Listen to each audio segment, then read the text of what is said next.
Great, thanks very much. Welcome to the final session of our conference. Been very pleased with how everything's been going so far, and I'll have a few words for you in closing in a moment. But first, we do have this final panel, which consists of two different papers. Each paper has two authors working together. The first paper is Catholic in a Religiously Plural Context, the Case of Seattle University, which has two colleagues from Seattle University. Ooh, in the audience. Thank you. One of our colleagues in the audience. Punsalan-Manlimos is an associate professor in theology and religious studies at Seattle University, as well as director of Seattle University's Institute for Catholic Thought and Culture, which invites the university community to retrieve, reclaim, and revive a tradition of exploration, examination, and engagement with the intersection of religion and culture, of faith and reason, and of church and world, by creating a culture of rigorous study and of dialogue with the Catholic intellectual and wisdom tradition. She received her PhD in systematic theology from the University of Notre Dame. She specializes in liberation theology, Christian anthropology, and the intersection of science and religion. Her co-presenter is Donna Teevan, who's an associate professor of theology and religious studies, also at Seattle University. Dr. Teevan received her PhD in theology from the University of St. Michael's College at the Toronto School of Theology, where her dissertation was on Bernard Lonergan's transcendental method as a hermeneutical approach to theology. She's a systematic theologian who teaches core courses on God, Christology, women in theology, and science and religion. She also teaches courses in historical and contemporary theology for majors. So please welcome our first two speakers.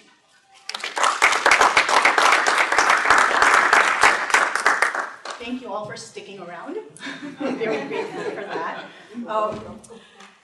This has been such a rich couple of days, and so our focus is going to be talking about religious diversity, but I think really diversity more broadly and its implications for Catholic University and its Catholic identity. Of course, specifically the presence of religiously diverse faculty and students presents both opportunities, I think, as well as challenges to a religiously based institution like a Catholic university. And we know that demographic shifts to the diminishing Catholic populations within Catholic universities, I think, requires increasing clarity in the communication of this Catholic identity university, something which could have been taken for granted at other times, and we've kind of heard what those other times were like just in the last presentation. At the same time, such clarity must be done in such a way that it does not alienate, but instead encourage and support the development of the distinctive religious identities of all members of the community, including those who identify as religiously unaffiliated, agnostic, or atheist, right? Growing numbers within our communities. And in a real sense, this is a demographic group that has been live and real for Seattle and the Pacific Northwest for many years. In 2007, Patricia O'Connell-Killen and Mark Silk wrote about religion in the Pacific Northwest, at the time noting that it was one of the most unchurched regions of the country, with a good third of the population already identifying as religiously unaffiliated. And of course, many of us probably are very aware of sort of the religious disaffiliation of a lot of increasing religious disaffiliation in general, but particularly of the religious disaffiliation of millennials, right? The very people that many of us are teaching at our undergraduate universities. I wanted to show you these in part because we know it, but sometimes I think when we see graphs of what these numbers look like, it kind of is driven home even more. For example, if you think about it, the young millennials, sort of our traditional college students, 36% identify as religiously unaffiliated. Right? And then you couple that with the fact that there is also this steep decline in their trust of institutions like the church. I mean, a drop from 73% to 55% in a 5-year period. That's something for us to wrestle with. And it poses real challenges for us at our institutions. And this is just speaking in terms of our students. Right? This is also indicative of the populations of our faculty. But moving towards students, I'm going to hand it over to Donna to talk about the specific case of Seattle University. Yeah, I want us to look a little bit at the graphics for Seattle University. So there you have it, a closer look. So first of all, Catherine and I did some comparison with other AJCU institutions. One of the things that stands out about Seattle University is that we have a number of people, and these are students, they're providing the information, And a number of them are not even declaring any kind of religious affiliation, nor are they declaring that they're atheists or agnostics. And in our own in-house demographics, we have a category called other/unknown. So when you just look at us also in comparison to other Catholic institutions, we have among the AJCU institutions the lowest number of Catholics. But we also have this large group, and I think you can see how more recently this group of other unknown or undeclared has become quite large. And, you know, we can wonder about how these statistics are gathered, and we can raise questions about them. But Catherine and I talked about this, and we would say that what we saw in the statistics is really reflected in our classrooms. So, you know, whether they're exactly right or not, I can't say, but it certainly does speak to the experience we have in working with the students. Now, here's the latest data from fall 2017, so this academic year. And we wanted to put this little pie chart up because it really shows dramatically, you know, what we're dealing with in terms of our student population. So we have that good 25%, and of those students, though, not all of them are really practicing Catholics. They still identify as Catholic in some way.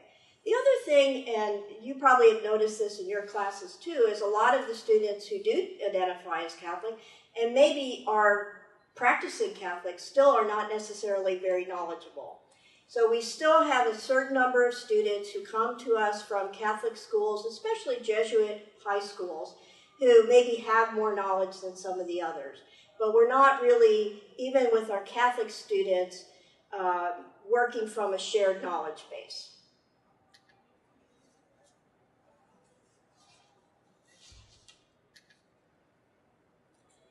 So in this next part of the presentation, I'm going to be speaking as a longtime member of my department, and I'm going to lay out 3 challenges and then some strategies that we've used to try to deal with them. Some have worked better than others, as I'll explain as we go through. First of all, it might be helpful to know a little bit about our department. So when I first came to Seattle U in 1997, we were called the Department of Theology and Religious Studies. But basically, we were a Catholic theology department with maybe a couple of Protestant members, you know. We had someone who identified as Lutheran, teaching world religions, and this was a big step because his predecessor had been a Jesuit. So that was kind of the new territory when I first got there. In more recent years, I would say maybe the last 10 or 15 years, we've tried to be intentionally a Department of Theology and Religious Studies. But we wanted to do that in a way that would be consistent with the Catholic and Jesuit identity of the university. And that really did call us to do some thinking because, as was mentioned before, I think David mentioned this a couple of times, of the way people are trained in religious studies and the institutions in which they are trained. So this has been, I think, one of the things I'm proud of is that we have at some point realized we need to learn more about this, those of us who are Catholic theologians, and we need to do this in a way that's intentional and fits with our particular university.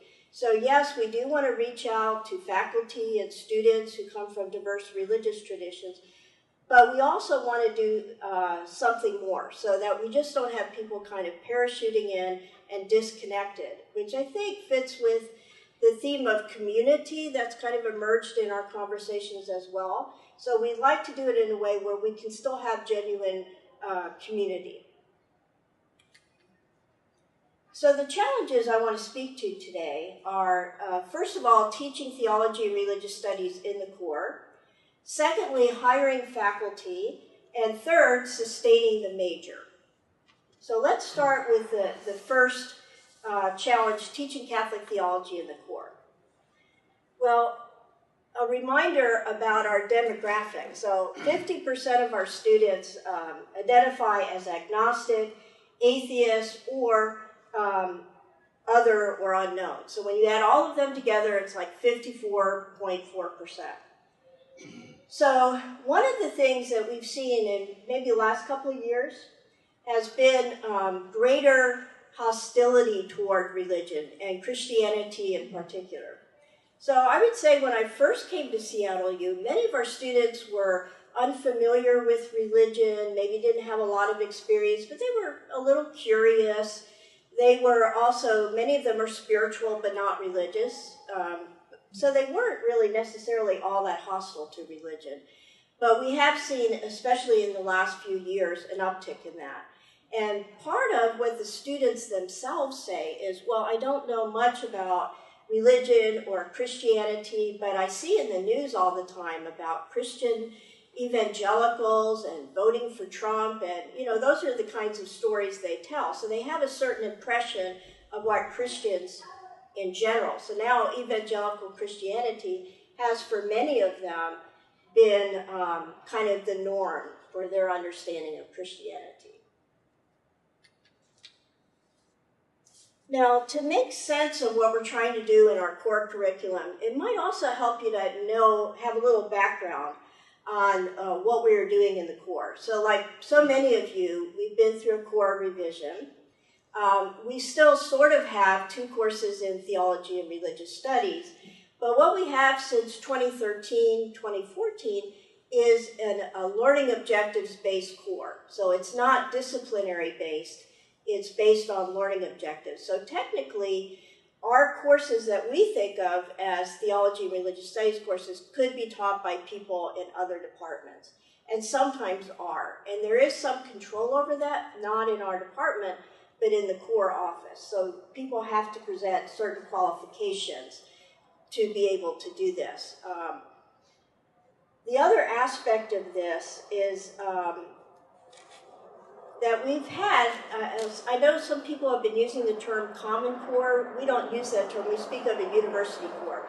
So the change is not that, oh, now we have a university core. We've had one for years, so that's a good part of it. But the way we name it is different, and what has happened for students who know little about theology and religious studies is that as a discipline, I think we have less visibility among the students in our courses. The other thing I should note is kind of a backstory on the first course in theology, which now has a focus on Catholic theology. This began in our department actually before the revision of the core, and the core revision reflected some decisions that we made. And ironically, and there was at least one other story like this came about through a non-Catholic dean of arts and sciences who asked our department, how is it possible that students can graduate from Seattle University without any knowledge of Catholicism at all? Because our curriculum really was structured that way, so that if they wanted to avoid Catholicism, then they could do that. So he really got us to rethink, maybe you should have at least a designated portion in each of one of your classes or levels of classes. And we agreed to do that. Now, we had not hired for that, so that was a little bit of a challenge too. So we had faculty who said, well, I'm not qualified to teach Catholic theology. That's not why you hired us. So, that was something we had to figure out. The other part of our core is that people who are transfer students who've gone to 2 years of community college have the second course in theology waived. So whatever we did had to make sure that they would get that too. So what we decided to do is in the next slide,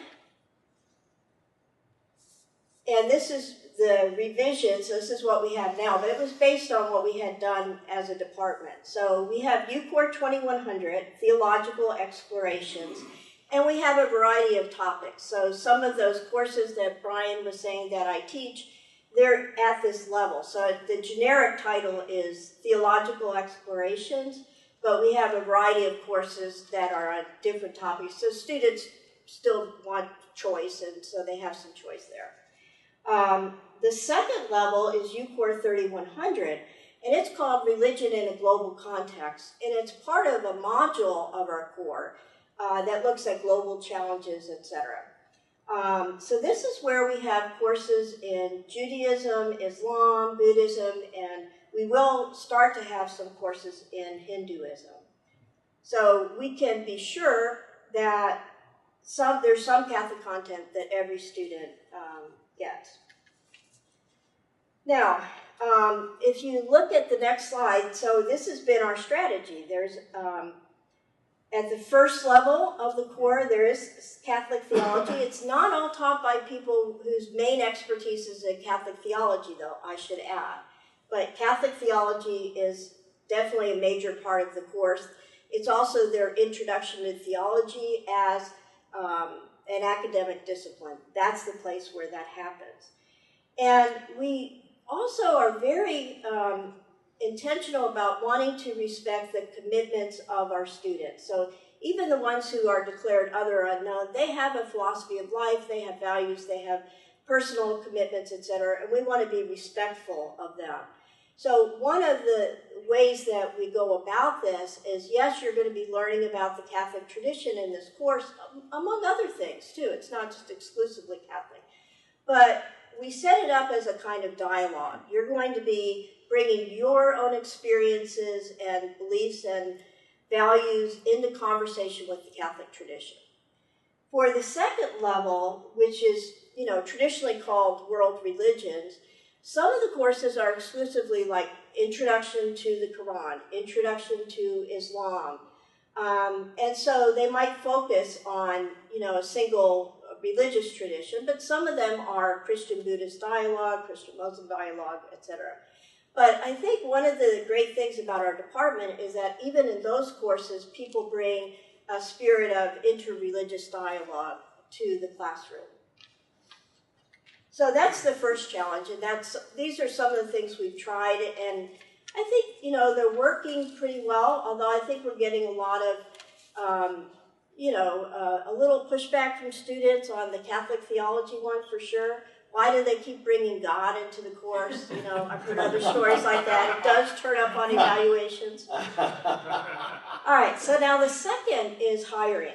So how can we do hiring that honors our commitment to the Catholic identity of the university and to diversity and inclusion? And I want to pick up here on something Jennifer said before, and I really appreciate it because it's how I feel too. It's not about being PC or trying to get new students to come to our school, it's really a commitment. And I would just speak for myself. As a Catholic theologian, for me, it comes out of Catholic theology. That if you look at the Catholic tradition, not only do you find it in cultures all over the world, but as we were saying the other day, it's an incarnational tradition. And so there should be some honoring of embodiment in that sense. I'm also someone who really was steeped in Bronner and Lonergan. You heard about the kind of work I did in my doctoral studies. And, if you really believe that the world is so profoundly graced, then you're going to want to learn from people from a variety of different cultures. To me, that makes perfect sense. And finally, going back to Lonergan, of course I had to mention something about Lonergan here. When he writes many decades ago now about the shift from classicism to an empirical notion of culture, I think that's part of it too. So for me, it's very much a part of the Catholic tradition. If we're seeking truth, we're going to try to find truth. We're going to try to find wisdom in a variety of different cultural settings. Now, in terms of strategy, and this is really one that especially comes into play when we're hiring people in religious studies, because that was, at least for me, very new, and they're often trained in different ways. But it's also true for when we've hired in, for example, recently we just hired someone in Christian ethics and intersectionality. This person has to be able to teach at the 2100 level, right? So what we have done is we've looked for openness, or maybe even an interest in learning something about the Catholic tradition. But I also want to highlight something that Teevan said in, I guess earlier today it was, that part of how I think about it too is how will this person, how will they benefit? So sometimes I look for people who may not be Catholic, maybe don't have a lot of knowledge. We hired someone who was from the Lutheran tradition, but did have a lot of exposure to Catholicism. But also, she was working on research projects that were very related to Catholic social teaching. And in fact, she knew enough about it to know that this would be a good place for her to bring some of that into her own tradition. So that's something that we look for in terms of our hiring. So what we're trying to avoid are people who want to live a kind of siloed life and be untouched by the university in which they're teaching and just do their own, research and teaching. We're looking for people who are interested in being dialogical, while at the same time we want to respect their space and time for doing the projects that are important to them, that they are called to do. Now, the third challenge is sustaining the major. And this is the one where I think we've had less success. I think the first two, our strategies have worked pretty well in our context. This one we're struggling with, and I don't know how this is going to go, so we'll have to see. But we have historically low numbers of theology and religious studies majors. And one thing that we thought was that, well, if we offered more in various what are called world religions, and I know there's a problem with that paradigm in terms of how religions are constructed, but just to use a common term. So we thought if we offered a specialization within the major, we looked at our major, and especially our religious studies colleagues were pointing out to us that it's still pretty much a Christian theology major, but what if you had something that was more programmatic in terms of world religions? So we thought that would increase the number of majors, but you know what? It didn't really work that well. And now that I go through these statistics, or I went through it with Catherine for this presentation, I thought, well, if we don't have many people interested in religion, maybe that's part of it. But anyhow, so now we're trying these things to promote it more as a second major, or in some institutions called supplemental major. Maybe increase the minors. Some of them might become interested in majors. Try to connect more with things we know our students are interested in: justice, peace, diversity, and the environment. And so that's basically the tacks we've taken. And it's too early to report on some of these because we just don't know if they'll help in the future. Thank you, Donna. So for my part, now I'm going to talk about my work at the Institute for Catholic Thought and Culture. And the primary effort is basically infusing the academic life of the university with the Catholic intellectual tradition. And in recent years, we've also wanted to be a pathway through which the Catholic University is of service to the broader local church. And there's been so much that's been said in the past couple of days that I personally just want to link to. And I wanted to talk about the challenges, but I feel like we've probably kind of surfaced a lot of the challenges that we're facing. I'm thinking of Daniel and sort of his caution to us about our gradual decline into nihilism. Now we're contributing to it because we've kind of moved the route of the values conversation without ruining it in our Catholic identity. And I'm particularly grateful to Connor sort of inviting us to really understand the mission of the Catholic University as an acting crisis mission, right? That it's the mission of Christ that we're basically trying to live out. So I was finding myself wanting to draw from everything that everyone said the past couple of days. Oh, the reason you're seeing pictures behind me is my 15-year-old says I should not put too much text when I'm doing PowerPoint. But these are also samples of some of the events that the ICTC puts on that I'll be talking about a little bit. But sort of the kind of challenges that I wanted to highlight without going too much into for the purposes of time is the impact of the professionalization of Catholic colleges and universities. Again, we've already named this, and the impact of this in terms of siloed colleagues who have little or no interest in the Catholic identity of the institution, and even the overt resistance to engaging things Catholic, at best sort of an indifferent stance. And they're not, a lot of our colleagues who do not come from Catholic higher education or have familiarity with it often resist things Catholics because what they know is not unlike what our students know, but maybe what they hear in media and so forth. And finally, I think a lot of our institutions, a lot of our colleagues use sort of social justice and sort of the attraction to social justice as the entry point to Catholic identity without ever actually linking it to faith. And I think it's a real problem that many of us are seeing. It was a strategy that I think is becoming problematic as it's kind of unfolded. And what we want to suggest, so sort of the strategy of the Institute for Catholic Thought and Culture has kind of been twofold. It's really about collaboration and dialogue. And dialogue feels so central. We've, earlier, I think Noel sort of gave us a dark image of what's kind of happening in our institutions, where there's the creation of cultures of distrust, really. And a lot of distrust around administration and around church. So again, our faculty colleagues are not unlike our students. But what we've done at the Institute for Catholic Thought and Culture is to invite people, I want to say invite people into dialogue, but also to say that we've actually wanted to enter into these dialogues. So we know that the work of interfaith, interreligious, and increasingly interspiritual dialogue is actually the invitation of how to be Catholic, as Donna was naming the post-Vatican II Church and the pontificate of Pope Francis. And Jennifer, I do want to bring up Laudato Si, because I think Laudato Si is a perfect model of how this is done. I read Laudato Si as Pope Francis sort of almost asking to be part of the conversation around integral ecology, environmental justice. And in asking to be a part of conversation, he acknowledges it's already existing and robust, even before the church sort of takes this active participation in it in the way that he does in the document. But he does it in a way where he also says, but there is something distinctive and unique that the church can offer to this dialogue. And there's such profound respect for what all the other dialogue partners bring.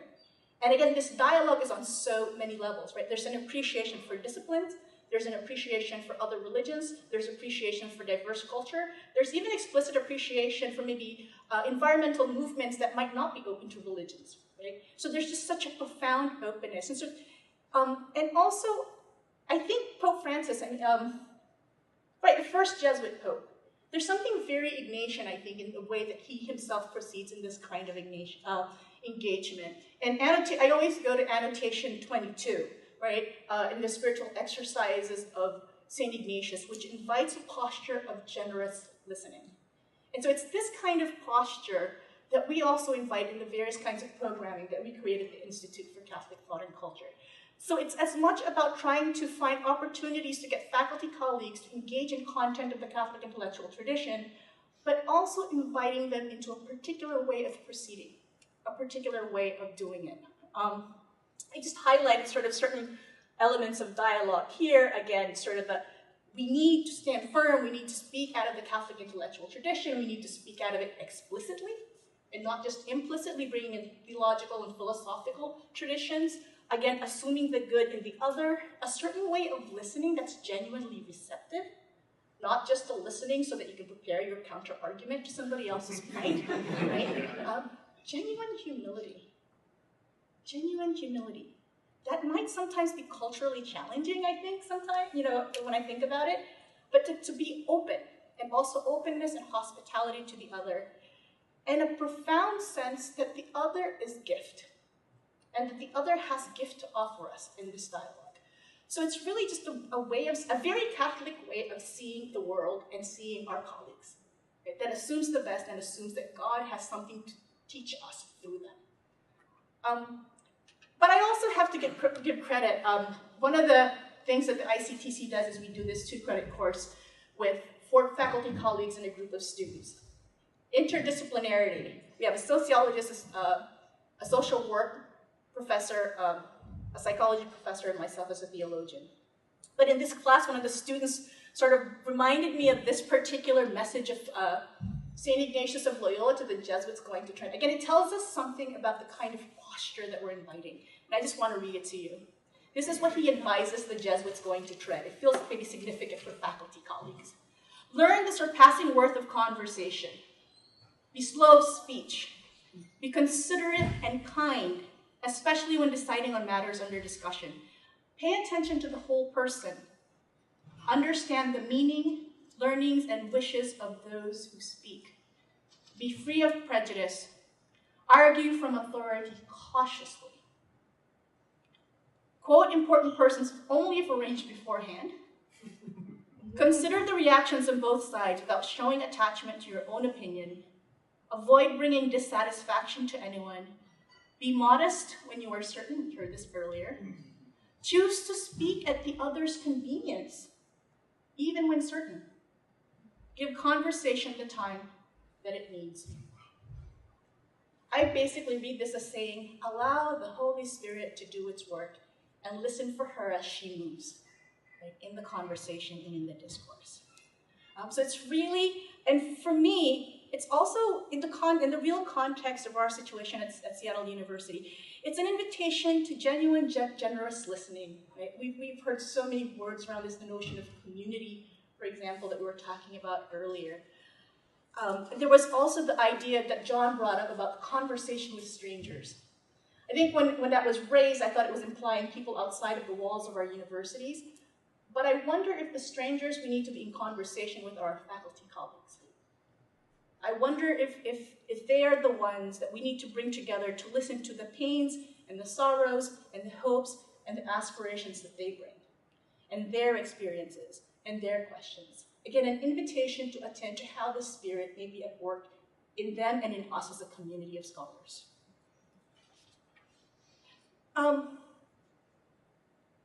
So I guess I really want to underscore that inherent to the idea of the Catholic intellectual tradition, not just the content and the riches of the traditions that we've received and that to which we're going to add, but that it's not just content, but it's also, again, a way of proceeding. And I want to offer that as one thing that we think about when we think about what we're doing at the Catholic University. This dialogue is a place where I think where we're able to possibly elicit and arrive at something greater than simply knowledge, but hopefully wisdom. Dialogue is challenging. It's becoming even more challenging for the reasons that I think we've heard over and over because of the cultural climate of a lack of trust. But I think one of the things I bring to these conversations is sort of testimony that it's possible and it's worked because I've witnessed it. There's several initiatives within the Institute of Catholic Thought and Culture that illustrate this, but I'll just name maybe 3. 1, knowing that a lot of our faculty colleagues, most of them, don't know very much about the Catholic intellectual tradition, one of the things we offer is what we call a tasting of the Catholic intellectual tradition. It's literally, simply, it's a 2-day seminar that allows them to learn about elements of the intellectual tradition, from faith and reason, to Catholic social teachings, to Catholic imagination. And what I love about it is we've structured it so that we have 3 Jesuits and 3 lay colleagues teaching the seminar. And so the faculty have an opportunity to actually see, see Jesuits, right? Which is in itself a great thing because sometimes they won't even have met a Jesuit, even if they've been at the institution for a while. But also see them as intellectuals, right, as academics, and then to also see lay colleagues. It offers them a tasting. And the hope is it's also embedded within a workshop around trying to imagine how this might be brought into their own teaching, into their courses. One of my ultimate favorites are these faculty study groups that we've created. And the strategy for that is actually, again, what are the conversations that faculty are already having? At my institution this year, diversity and inclusion and racial justice is the conversation. Well, we want to be a part of that. And so what we've done is we've invited faculty colleagues from various disciplines with expertise that are already doing work in this to come together in conversation. There's about 15 to 18 of us that come together. And they share what they've learned in what they're doing work in their disciplines. But of course, among these, the purpose and the reason we do it in the Institute is we have our colleagues who do theology and ethics as 2 of the voices in this community of scholars coming together and learning from one another. And it's expansive when you have theologians and philosophers and English professors and religious studies professors as part of this conversation. And it's rich. But again, it's not just content. It's a way of proceeding. And what we've done is we've learned to invite faculty to actually slow down when they enter into these seminars. To actually pay attention not just to their intellect, but to their affect. Because that too is a source of information, not just about how you feel about a subject matter. It helps you to become more self-aware. And we invite them to this explicitly. And we begin to connect it sort of with an Ignatian way of proceeding. We invite them to come as whole persons, with their own experiences, with their own biases, with an invitation to increasing self-awareness around that. The third that we're doing right now, it's really spearheaded by the Center for Jesuit Education, as well as our Center for Faculty Development, but in partnership as well with the ICTC, is we're offering an Ignatian Pedagogy series throughout the academic year. I'm quite amazed at this, and I get to brag about it because it's not something that the Institute is sort of at the head of. But what it is we have faculty colleagues, 15 to 20, and the limited numbers in part to allow greater interaction as a community, willing to come together for 3 hours, 3 times an academic quarter. 3 hours to try to learn about Ignatian pedagogy, and for those who are running the seminar, showing the intersection of the best research in teaching and learning and how it intersects with Ignatian pedagogy. But they're coming together this quarter, we're talking about reflection. And we have colleagues from science and engineering, the business school, the nursing school, wanting to learn more about how to integrate reflections into their courses. Somebody teaching a technical engineering course with interest in helping to ask their students questions to think more deeply about what they do. So these are some of the things that the Institute for Catholic Thought and Culture is doing. I know we've had a lot of kind of conversations around our program's going to do it. They're not on their own. But I think what I've begun to observe is if we begin to create communities of conversations where people are learning to attend to one another as human beings and to create communities, we can begin to move the needle around the culture of resistance to the Catholic intellectual tradition. And there are various creative ways to allow this to enter into the life of the university. That's where we are. I just wanted to end with this. So this is something that I found myself thinking about this year. I found myself thinking about it because conversations around racial justice are not easy. And actually, they are among the hardest conversations to have. And I think one of the insights we've had in trying to have these conversations is trying to do it intellectually, even trying to do it in this new way of conversing, feels like it's not enough. That there might be a need for us to really draw deeply from the spiritual tradition, in this case, Ignatian spirituality, but just from the idea of possibly inviting people to draw from their spiritual practices and spiritual traditions to prepare themselves for hard conversations. And the other reason that this is now sort of a question for me is I've been in conversation with faculty colleagues, again, various sort of religious affiliations of their own, running up against a sense of there's something more that I need to look at to help me answer some of the difficult questions that I'm experiencing with my students and in my own research. I have a faculty colleague, for example, in political science, asking questions about the intersection of anger and love and how spiritual practice might inform that. Right? A colleague who is in sociology, doing work around undoing racism, but realizing there's burnout and wondering if there's spiritual practice that can help inform activism. We have a colleague in theology and religious studies who's a Buddhologist who would have come at this in a strongly religious studies detached approach, now looking not only at embodiment in terms of Buddhist practice, but as herself a practitioner and is learning to teach the practice of yoga, right? And so I guess that one thing I would say is that's one path as well. We allow for the flourishing of our colleagues from diverse traditions, but we also make it possible, again, to believe that there's a role for religion and spirituality at the university to advance our academic and intellectual research. So that's what we offer at the Institute for Catholic Thought and Culture. And I hand it over.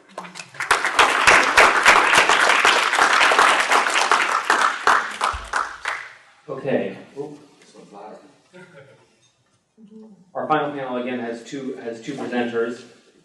The title of the paper is Mission-Based Promotion and Tenure Practices at AJCU Colleges and Universities. And the first presenter is Matthew Christian, an Associate Vice President for Research and the Chief of Staff at St. Louis University, where he contributes to the mission-driven research environment at SLU by enabling faculty research in every school and division and ensuring that the Office of the Vice President for Research is a service-oriented resource for faculty. He holds a BA from Valparaiso University, an MA from Yale, and an MBA from the University of Illinois at Chicago. Prior to coming to St. Louis, he served as an Associate Provost and Chief of Staff at the University of Chicago, and before that co-founded OrthoAcell Technologies, a company that produces innovative orthodontic devices. His co-presenter is Amelia Hibner, a doctoral student in higher education administration at St. Louis University. Her work focuses on mission and identity at Catholic colleges and universities, particularly on efforts to train lay faculty and staff in the mission of the Catholic institutions where they work. Raised in West Texas, Amelia received her Bachelor of Arts from St. Louis University in 2011, followed by her Master of Theological Studies at Boston College School of Theology and Ministry, OBC. She presented works at St. Louis University as a program coordinator for the School of Social Work and enjoys spending time with her husband and dog. Good information. Okay, our final presenter. Thank you. Thank you for that introduction. So what happens when a Catholic and a Lutheran walk into a bar? Other than a decent bar tab, conversations about mission and identity at the institution which they both work at and study at. And so Matthew and I are very grateful and challenged to present last. Grateful that we've had the opportunity to hear all of these other really magnificent presentations and conversations and adapt our presentation to it. And challenged that we've had the opportunity to hear these really great presentations and need to adapt our conversation and our presentation to it.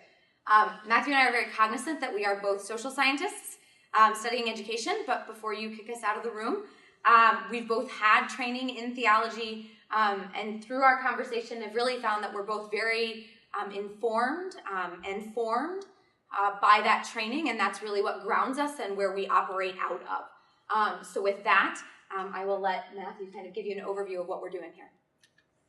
So we are interested in understanding durable structures that maintain college and universities' distinctiveness. Durable structures include historic and cultural norms that get reinforced, even baked into a college or university, and enable the hundreds or even thousands of individual persons to act independently in ways that are congruent with and contributing to the goals and aspirations of the college or university. One of those durable structures, and I know Amelia likes that, is the faculty, and in particularly the subset of faculty to whom institutions grant permanent employment or tenure. We're going to argue that approaching Catholic distinctiveness through the lens of organizational theory not only offers some practical insights about individual universities, it expands the lens of organizational theory away from its current dependence on economic theory and toward a deeper understanding of culture and the ways that these durable structures, embedded in eminently mundane practical embodiments such as policies, contribute as a protective factor against mission drift. I've put up a couple of key kind of terms for us here. Since we're talking from sociology instead of from theology, I thought you ought to know the words we use. So value adaptation or mission drift are both terms that we use to talk about when universities start to slide away from their core values. And so I will use that a lot throughout the conversation. And then the other one that's important is the concept of institutional isomorphism. So isomorphism is when we start to just act like each other and really try to look at the next person up the ladder and become like them. This is a big question that goes throughout the sociological literature on organizational and institutional theory, but in particular comes into play because U.S. News, as we've talked about, tends to homogenize us in various ways, and financial pressures tend to homogenize us in various ways. So we start out from a position of looking at mission statements. And as Morphew and Hartley say, mission statements can be either strategic expressions of institutional distinctiveness, or they can be organizational window dressings that are normative necessities.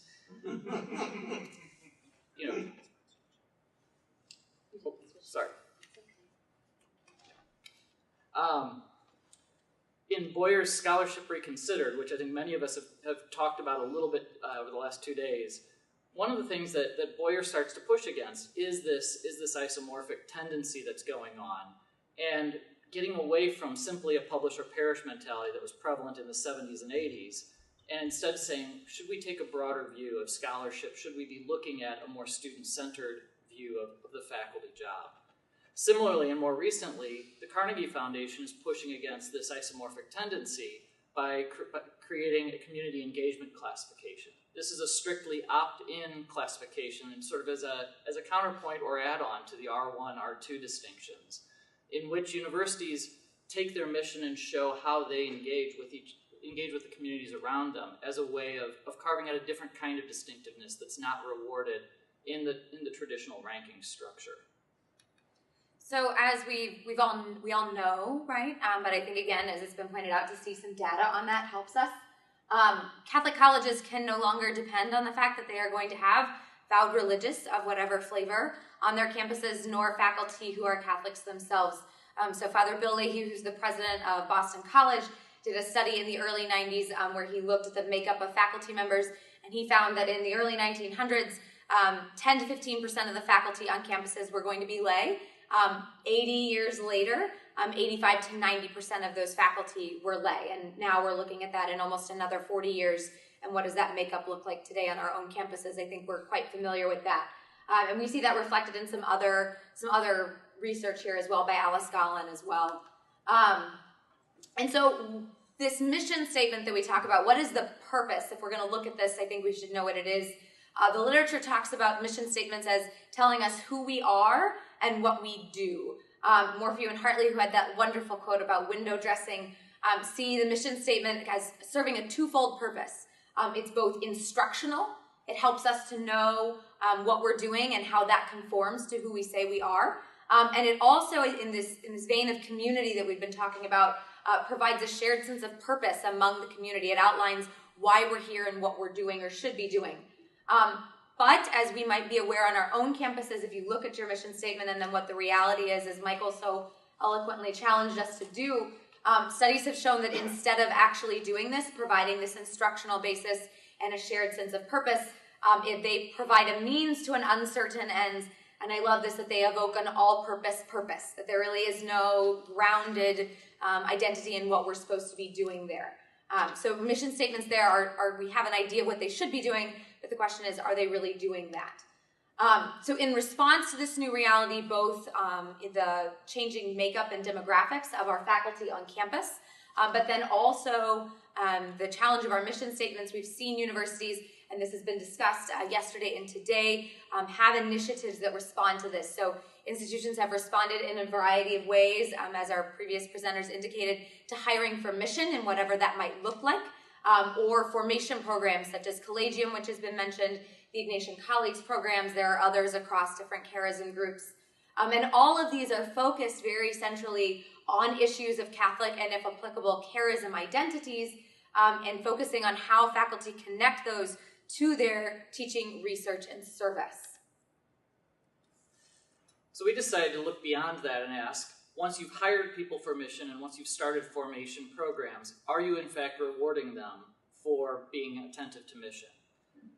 As noted by Boyer, almost all colleges pay lip service to the trilogy of teaching, research, and service, but in fact they weight them quite differently. And as we look particularly into whether we are following our mission, we have to look at whether or not faculty are being rewarded for it. There's a great quote from Omira. Part of a larger reward system, the promotion and tenure process reflects institutions' values, aspirations, privileges, and power structures. Virtually every campus enacting serious change with regard to curricula, technology, globalization, learning, or retention must also face the implications for promotion and tenure. And as we'll talk about, research questions were, precisely this: are universities, as they start to do these adaptations in curricula, as they broaden their mission, are they actually bringing this to promotion and tenure? And then is there a difference between the AJCU schools that we looked at and their peers? So we drew a data set, just quickly on this, a data set from the 2012 IPED self-report. When universities report their data, they can also identify a set of peers and get a custom result back based on that. In most cases, we found we wanted to go after peers that had jointly matched each other. In a few cases, and I will call out Loyola Marymount here, Loyola Marymount did not choose any peers, so we had to kind of be a little more inventive. We're thankful that lots of people picked San Diego, so we thought that was going to be useful. But as you can see, there is a lot of overlap, and if I expanded this chart out even further, you'd see that the Jesuit universities choose each other as peers frequently. So this not only gives us a kind of breadth of a true kind of peer set, it gets a nice overlap so that people are looking at each other. So what we did initially is we pulled the mission statements from that were publicly available on the websites of these institutions that we had selected. We then went through and wherever available, whether that was in your faculty handbook, manual, bylaws, whatever that was, pulled the promotion and tenure standards for these institutions. And then Matthew and I independently coded, and on a 5-point mission alignment scale, with 1 being low and 5 being high, tried to look at it and see, okay, so this is what we're reading in the mission statement. How well do we actually see that reflected in your promotion and tenure standards? You say you value X, Y, Z. Do I actually see you saying that in your promotion and tenure standards? And so then we independently ranked those institutions and then came back together and found that pretty much the whole time we were within a point of each other, different levels of expectations, I think, sometimes. So you can see we've given some examples of institutions, including our own, that we found had very low mission alignment compared to those, including some folks in the room and our co-presenters who were higher on that mission alignment scale. And we're going to discuss here in a minute exactly some examples of why we found that to be true. So importantly, only 20% of institutions that we looked at explicitly assigned the role of the mission to the faculty. I won't read through all these, but I want to call these 3 in particular out: Seattle, Villanova, and Duquesne. Each found language that explicitly says the job of the mission is assigned to the faculty.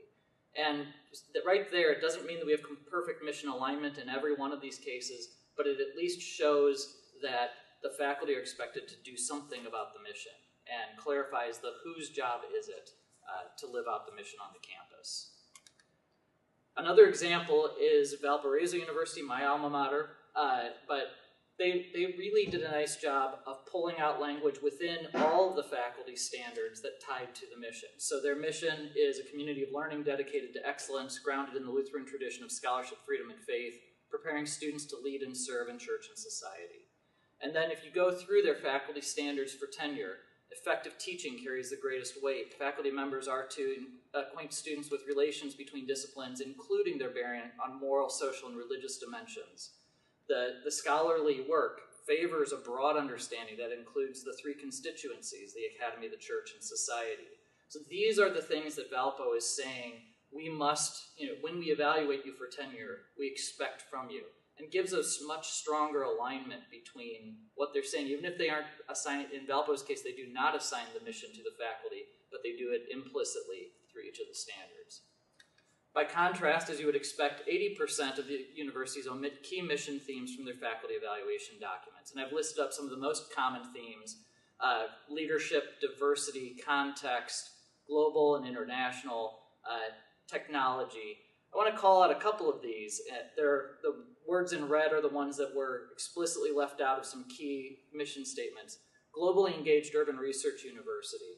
We had at least 4 institutions describe their context and their mission, and in almost every case it is an urban context. Not one of the universities who describe their context refer to context anywhere in their faculty evaluation documents. So it's one thing to say we are a globally engaged urban research university, but if your faculty aren't expected to be engaged in urban, we see that as a problem. Similarly, no one who talked about technology in their mission statement referred to technology in their faculty documents for promotion and tenure. So the technology piece is clearly left out. We were surprised and a little disappointed that words about a life of faith, development of leadership expressed in service to others, or serving the Catholic community, American society, and the wider world were left out. In both of those cases, no mention of them in the words that talk about faculty promotion and tenure. I want to give a specific example because it was interesting. So 5 institutions talk about racial, ethnic, or cultural diversity in their mission statements. None of those 5 refer to diversity in any way in relationship to faculty promotion. By contrast, 3 of the institutions that had the highest mission alignment do not talk about diversity in their mission, but lay out specific pieces of faculty promotion and tenure that relate to respecting diversity, to encouraging diversity, and finding ways to keep the universities diverse. So highly aligned institutions seem to value other key things that come out in other universities' mission statements, but something like diversity is just baked in to these 3 institutions in important ways. We also wanted to take a look at a couple of specific examples and words that we might be familiar with, one of them being excellence. So you'll see that we had several, about half it lined up with our peers and with the Jesuit schools, who somewhere in their mission statement said that they were dedicated to excellence in some form or fashion. when it came to using the word excellence in their promotion and tenure standards, a lot of them were doing this. But when it came to actually defining what excellence was, not so much. And we're not saying that these institutions have to do so in the institutional levels, right? So a lot of these promotion and tenure documents then say, well, the college or the school or the department, they are going to define what excellence is. Certainly the biology faculty member is going to know what excellence is in biology, what the publications are, what the scholarship looks like, all of that sort of stuff. And we're not saying that the institution should define that for each individual unit, but that these documents also say that while the colleges, schools, departments can identify their own definitions of what these look like, they can't digress really from what the institution says. So if we can't have a shared institutional language about what excellence means, or superior, or whatever the adjective might be that you use, then how are you going to have anything shared among your colleges, schools, and departments? So an example of this that actually did this fairly well, the only one we kind of gave credit to on the Jesuit side was Seattle, and I say kind of because they talk about it very much with regard to teaching, but when you look at their research and scholarship and their service, excellence really isn't discussed at all there. So teaching, yes. Research service, not so much. But in their discussion of what excellence looks like in teaching, they go through again and again and say, the excellent educator does this. The excellent educator does this. 5 times they go through this, and it's a very nice long paragraph of the excellent educator is able to engage students. They're able to model what this looks like for them. But they use that word excellence, and then they very clearly define it. Similarly, Duquesne actually lays out, they have indicators of excellence. They also pair these with indicators of effectiveness. And we've selected a couple of bullet points here, but they lay out about 10 bullet points on either side and say, okay, this is what excellence looks like in teaching, and this is what excellence looks like in research and scholarship, and this is what excellence looks like in service. Again, not to say that your chemistry department can't say, we're going to identify what those publications are and what the publishers are in your field, but they are saying this is what we're identifying as a common university, what we share and what we value together. Another example, we're here to discuss the idea of the Catholic University in the 21st century. So we also looked at how these institutions are talking about their Catholic and, if applicable, charism identity in their mission statements and their promotion and tenure documents. So it's important to note that of the peers that we looked at, only half of them have formal religious ties in some capacity. The other half, some of them formerly did, but no longer maintain those. But of the Jesuit peers, 90% of them explicitly in their mission statement said something about being Catholic or Jesuit. Yet when it came to talking about them in their promotion and tenure guidelines, not so much. And I was fairly generous with this, like, discussing religious identity. Like, if you kind of mentioned your mission statement as like, oh yes, your research should align with the mission, like, okay, I'll give you some points there. But there were very few that actually said, because we're a Catholic institution, we expect this. So one example is Villanova, for example, says that they are an Augustinian institution, and in their mission statement explicitly calls out the Catholic intellectual tradition as a source for them, but then nowhere in their research and scholarship standards is the Catholic intellectual tradition mentioned. So for example, that if we're awarding you tenure, what you're doing needs to be in line with our identity as a Catholic and Jesuit institution. The second one is from St. Louis U, our own institution, where they say, if you're coming here as a faculty, you need to understand that our identity is a Catholic Jesuit institution, and that is going to have ramifications and implications for what we're doing. Similarly, with our peers, the University of San Diego, Villanova, Valparaiso, again, recognizing in some capacity, but again, not going very deep into this. A lot of this discussion of the Catholic or charismatic identity is very surface level. There's not a lot of depth to it there. And so as we kind of look forward to, okay, so what does all of this mean? Again, challenged by hearing everyone's presentations and adapting to this. As Matthew and I talked about this, some of the things that we're really seeing, and you'll recognize this from the talks over the course of the past 2 days, that if our purpose in Catholic higher education and Catholic universities in the 21st century is to search for truth, then that purpose, it should follow, would be reflected in our values, as Dan alluded to, or our virtues, but also expressed in our missions. And so then we looked at this comparison of the reality of our promotion and tenure documents. What do we actually say? What do we actually reward people on? And what we hope is both reality and the ideal of our mission statements. And we found that they aren't aligned. The reality does not match what our ideal is. And so if we hope to align them, we've provided what we hope are kind of 4 takeaways that we hope you'll take back to your own campuses, but will also be challenged by in doing so. So, a few observations. At a minimum, our colleges need to be clear about who is supposed to enact the mission. Virtues, values, commitments do not just happen. We need to articulate this as a part of our expectations for faculty, and while we may or may not wish to reduce things to a utilitarian outcome, we do know that people respond to incentives. If our mission is not included in the tenure standards, it will be subjugated to the things that are rewarded in our tenure and promotion standards. Second, institutional isomorphism is a real danger to Catholic distinctiveness. One way to understand the 1990 publication of both Boyer's Scholarship Reconsidered and Ex Corde is in the context of the U.S. News Best College Rankings, which started transforming the environment already from its first publication in 1983. Both Scholarship Reconsidered and Ex Corde were timely responses to the danger of this mission drift and isomorphism that was already starting to take hold by 1990. In organizational theories, it's almost always financial constraints that promote mission drift. In fact, the underlying theme of so many of these papers is the implicit and at times explicit concern that the enrollment economy and its financial imperatives have drawn us away from our ideals, our virtues, and our values. That tension between the enrollment economy of the corporate university and the distinctive virtues of Catholic universities will not go away. As one president told me, we cannot do the mission if we cannot attract students whose tuition pays the bills. Third, the faculty need to resist their own forms of isomorphism.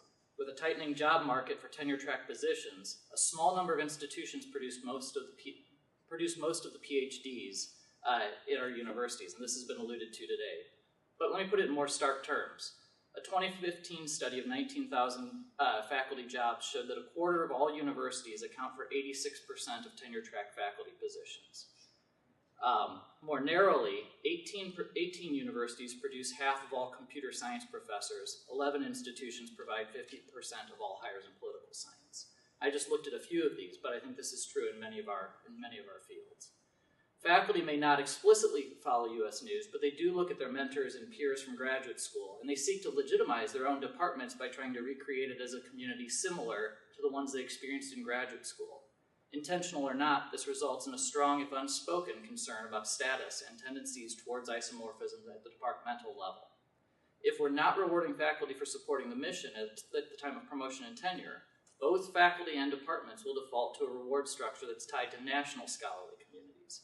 We'll lose our distinctionness as we reproduce the norms and disciplinary identities of secular research universities that produce our tenure-track faculty in most cases.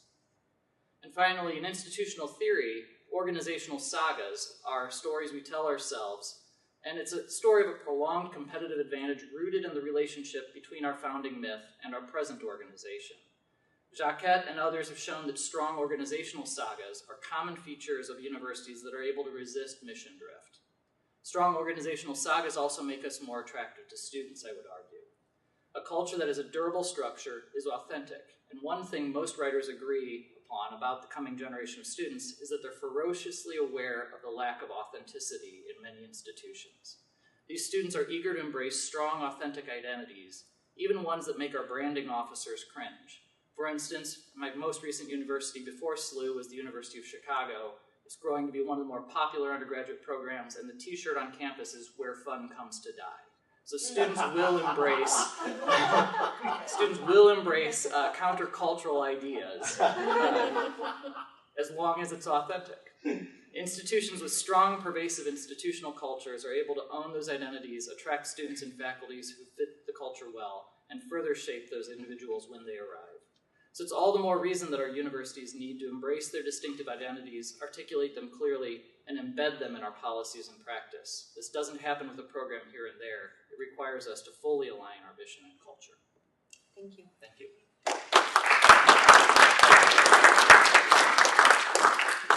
So we've got time for questions.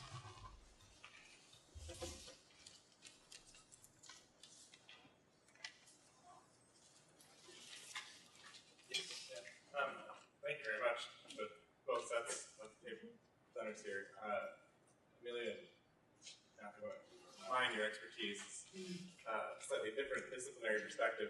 One of the slides towards the start talked about the trends towards this institutional isomorphism and had mentioned that I think it was enrollment economies can push institutions towards kind of standardization and away from the strategic distinctiveness.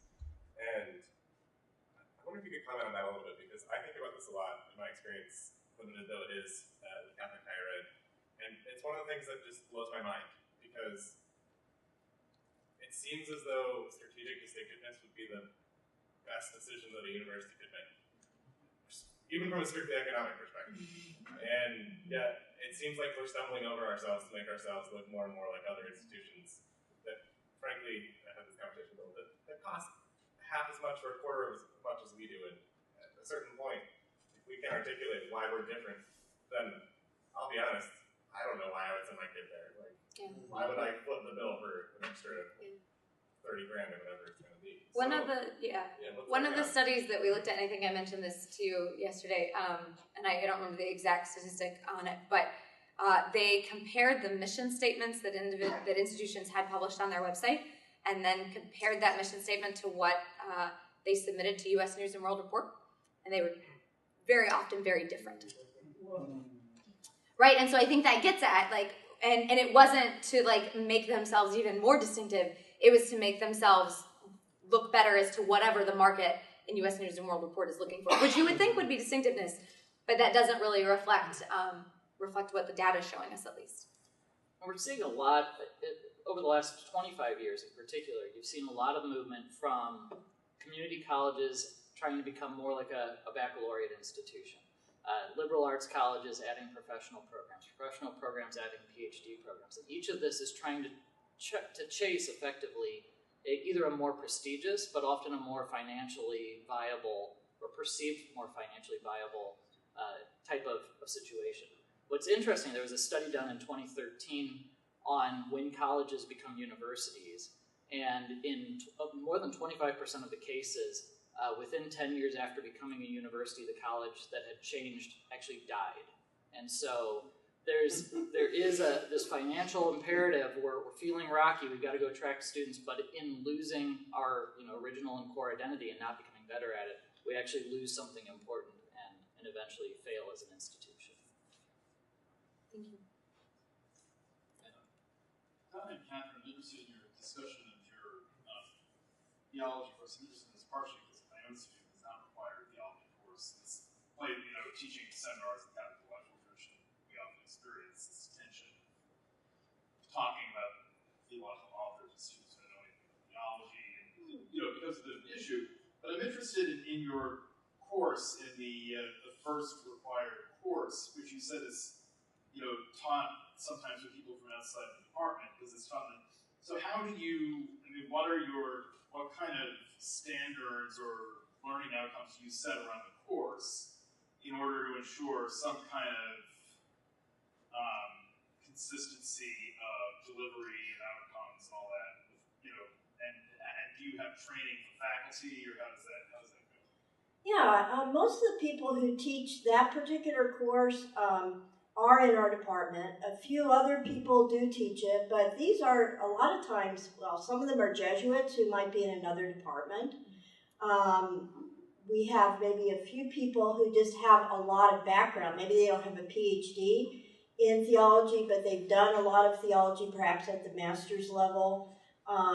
So the process is one that you just can't say, I'm going to teach that course. So for one thing, we have very detailed course proposals that have to go through too much bureaucracy, I would say. But you have to show how your course, you have to submit a syllabus, and you have to show how your course meets each of the learning objectives. And there are 4 of them, they're very specific. There are also pedagogical guidelines, So that has to go through the college curriculum committee, that has to go to the university core curriculum committee. And part of that is stating why you're qualified to teach the course. Yeah, so there is some protection there. It's still not ideal, because I think that, at least in my experience of the department, we used to have really rich conversations around what we're doing in the core. And there's a sense that, you know, that those aren't really our courses anymore, but in practice they are. Regarding the SLU study, it strikes me that SLU, maybe you should find a different acronym that comes off the tongue a little bit better than SLU, but anyway.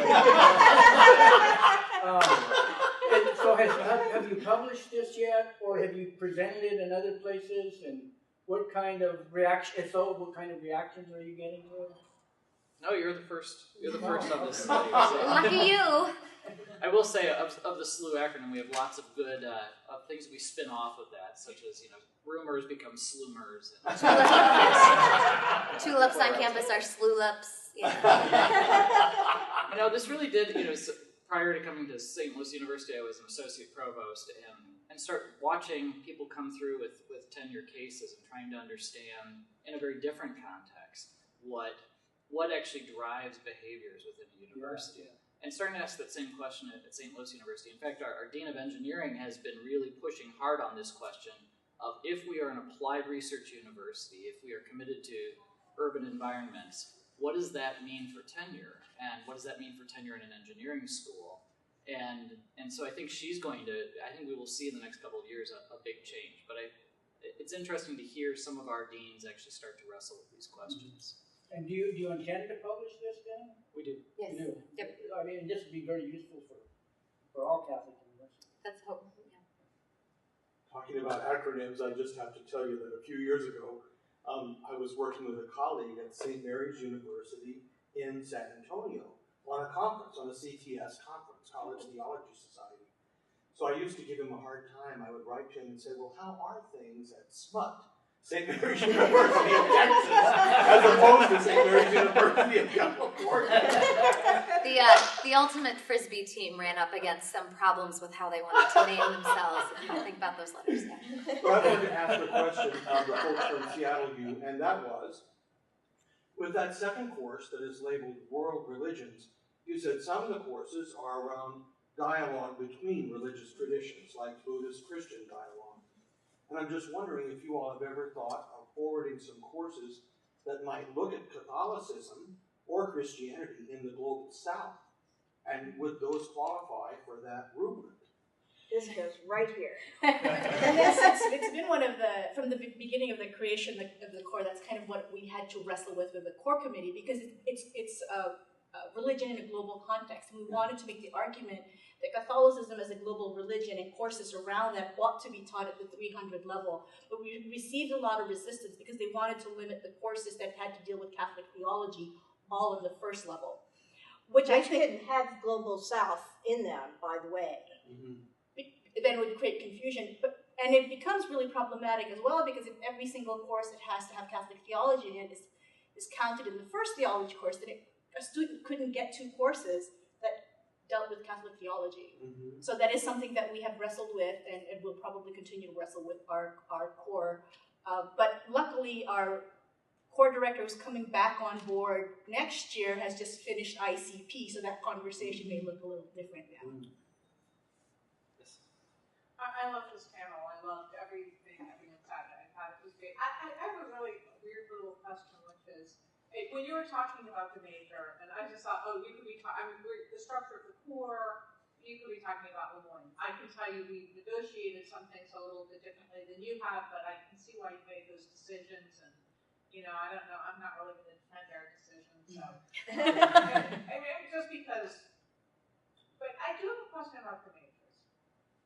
And I feel like everyone thinks I should want something that I don't want. And we were just at our department externally evaluated.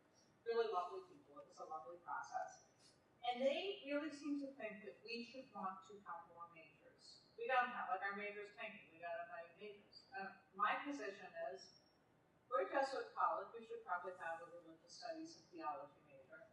And if we have one, it has to be excellent. And there is something about a critical mass of students in terms of the sustainability of the major. And I understand that. But beyond that, I don't understand why I or we should want majors. And they just kept talking about, academic reputation or something. And I just don't, my sense of my vocation isn't tied up with having either graduate students or majors. my ego isn't fit up with it. So I don't, like, why should we want to have more majors? I don't. Yeah, let me respond to that. I mean, in what you said here and in our own discussion at lunch, I see a lot of commonalities between our institutions, so I get that. For us, it's that our numbers are now so low, you know, it's a real concern. So it has nothing to do with ego. I mean, most of us are mostly teaching in the core, and that's how we understand the work that we do and all of that. But we used to have we've never had many majors. I would say maybe the most we ever had might have been 20. But now we're getting to a point where we can't, it's difficult. I've worked out a way to do it, but it's difficult for us to give them courses that are not just in the core curriculum, right? You know, and I'm talking just 4 courses. And so we're getting a lot of, you know, we're starting to get some pressure for the provost office, et cetera. Oh, a major where you only have 4 courses that are just for the majors and minors. So it's a practical concern.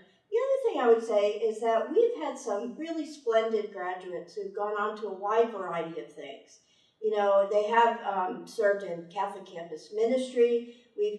Another problem for our majors is the decline in mainline Protestants, because we used to have Episcopalians who went on to ordination and Methodists and so forth, and we don't have those the way we used to. And you need a certain number of students just to run a course. And that's the very practical difficulties that we've gotten into.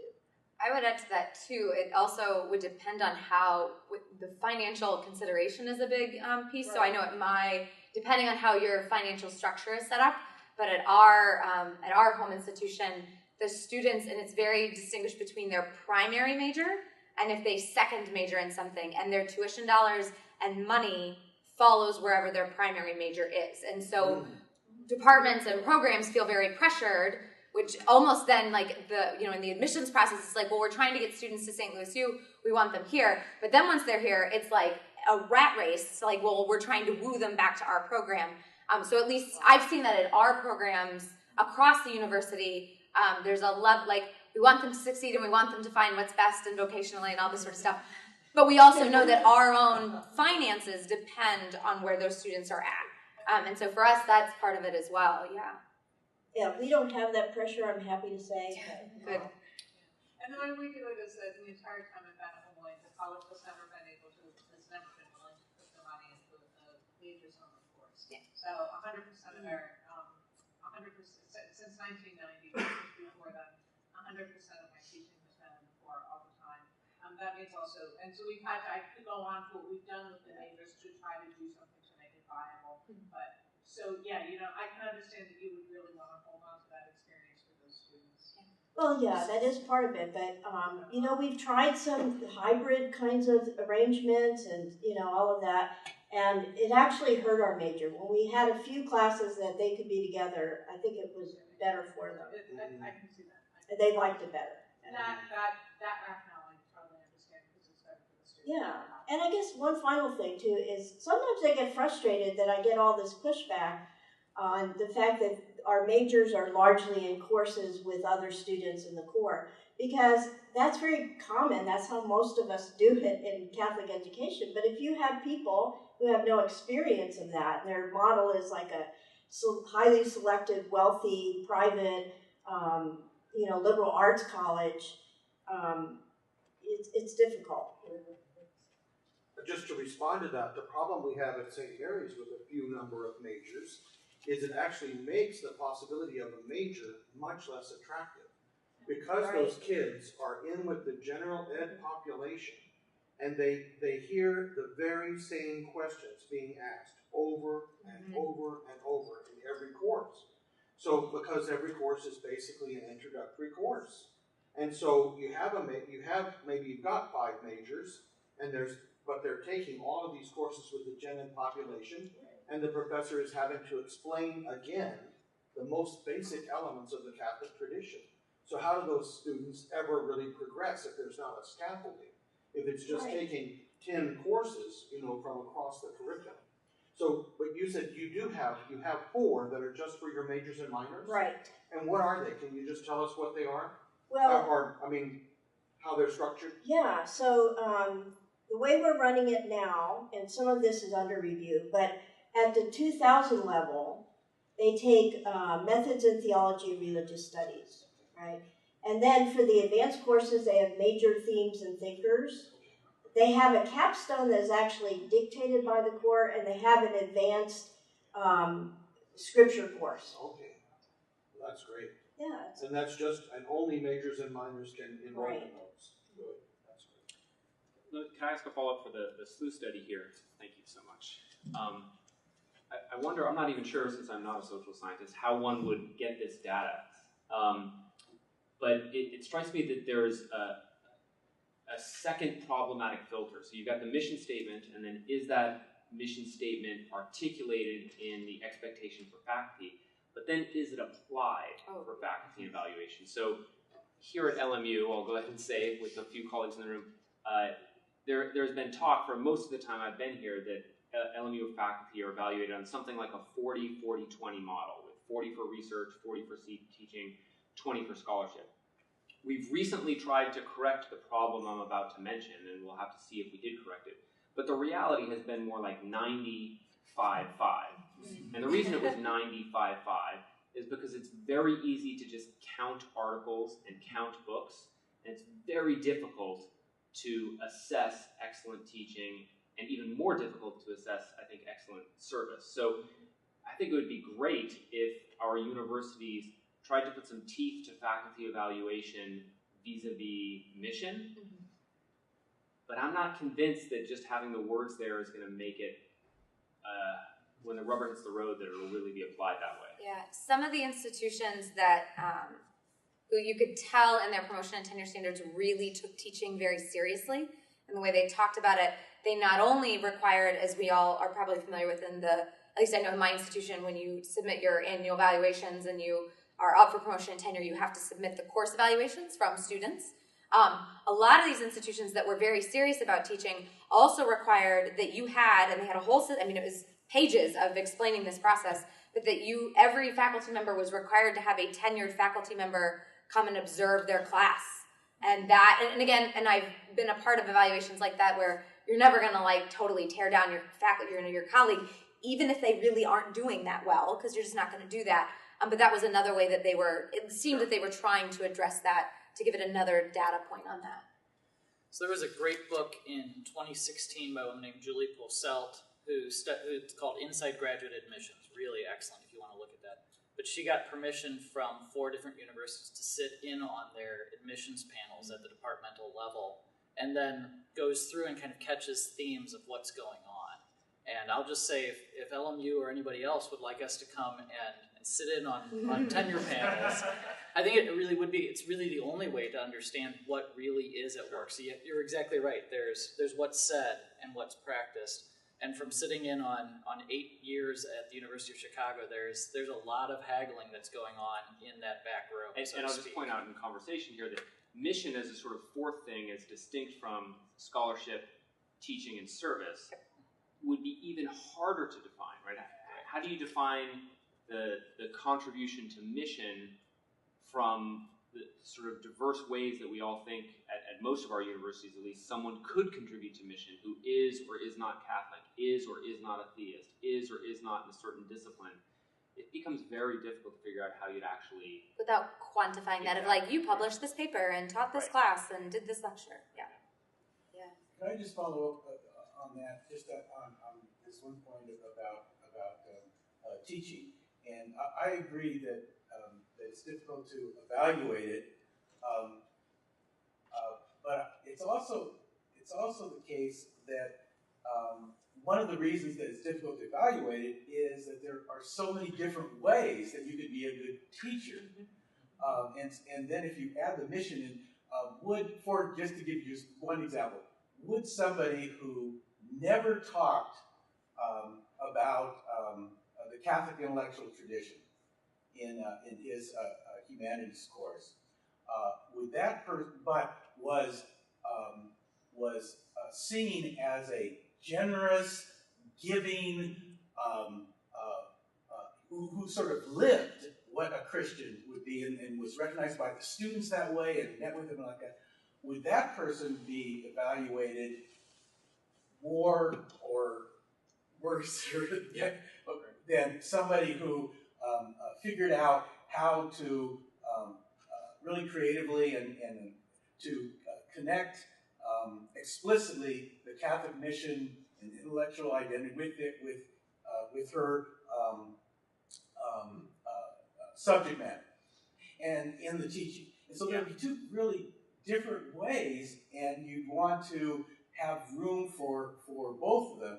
But then also, how do you measure that? And so the complexities of doing that just really have always struck me, having been an administrator for many years in a public university, have just always struck me as really, really difficult. And in addition, and this I'm sure, this is totally unfounded and anecdotal, but in most of the departments I've been, and it certainly is true about my department here, most of the teachers are pretty good. Yeah. And that generally speaking, humanities professors have often gotten better, let's say, student evaluations than some of the other non-humanities on a regular basis.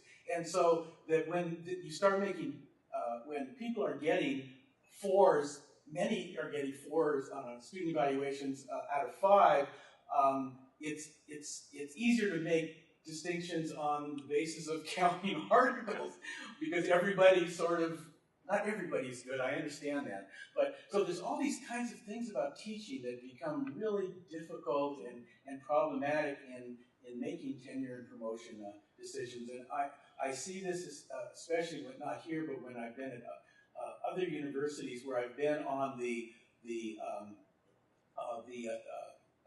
campus-wide tenure and promotion. It was looking at all the evaluations from all over, from medical school and law at UC Irvine Law School and et cetera, and just seeing that generally speaking, humanities were really valuing teaching as well as the research. So I just wanted to throw that out as the extra challenge in doing that. So trying to fit this in with what you're doing in the social science, I think, is really a challenge. Yeah, I mean, and there's also research too on the challenges that come with course evaluations, right? Like when students are doing them at finals and they're stressed, and like there's problems with that too that we have to recognize.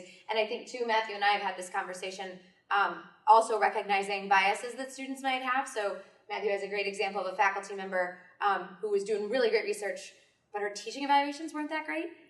And then they realized that she was a very strong Black woman, and it was in a field with a lot of men. And they're probably going to be intimidated by, and there are biases there that we probably need to consider as well. And very highly documented biases. So male professors are consistently rated higher on a scale than female professors. Sure. That's well documented. May I add a thought though? Because when we, for example, submit tenure files, there are narratives that are attached to each of the sections.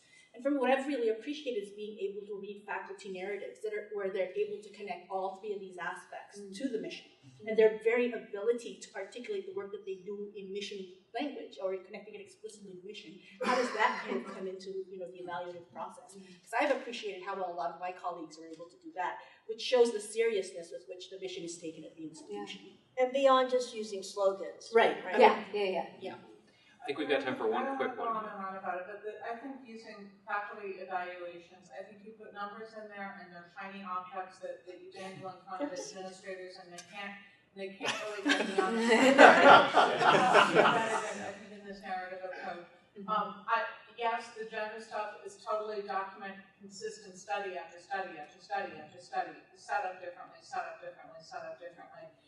The most appalling study I saw on teaching evaluations and what just sort of shut me down on them.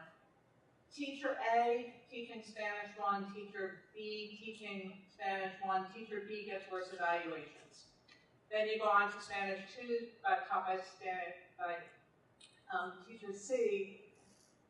The teacher who got worse evaluations is producing the students who are doing better in Spanish 2 because you're being punished, not necessarily for lower grades, but for making people work harder. And so, come on, I'm not saying that. There's just such problems.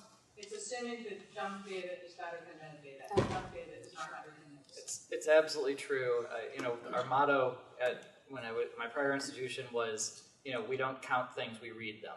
And I think you're exactly right. I mean, having been an administrator a long time now, we do like numbers and data, but when we actually get down into the qualitative piece of it, it's harder, but you get a much better read on the situation. And I'll say, more in the Tenure and Continue process, for a long time we've understood that.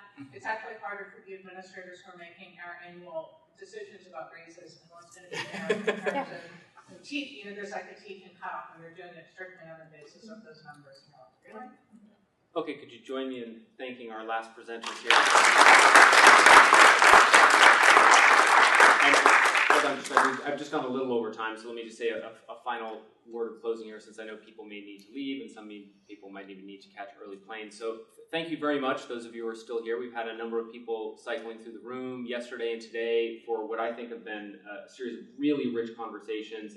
I've been very grateful to meet and get to know a lot of you. This feels like a little bit like a microcosm of the Western conversations that happens here between the Jesuit schools on the West Coast, or a much abbreviated version of Collegium or something, to be in a room and at a conference with so many people who have shared concerns, even if we brought different issues to the table, has been, I think, really enlivening for me, and I think for my community. A number of my colleagues and administrators here have been in and out of the room over the past couple of days, so thank you all very much for that. I hope that you had a good time as well, and I hope that you'll keep in touch with the Academy of Catholic Thought and Imagination here at LMU. As John Sebastian, who's the VP for Mission and Ministry, said during the long panel this morning, it's becoming a sort of centerpiece for trying to live out, especially on the academic side, the mission here at LMU.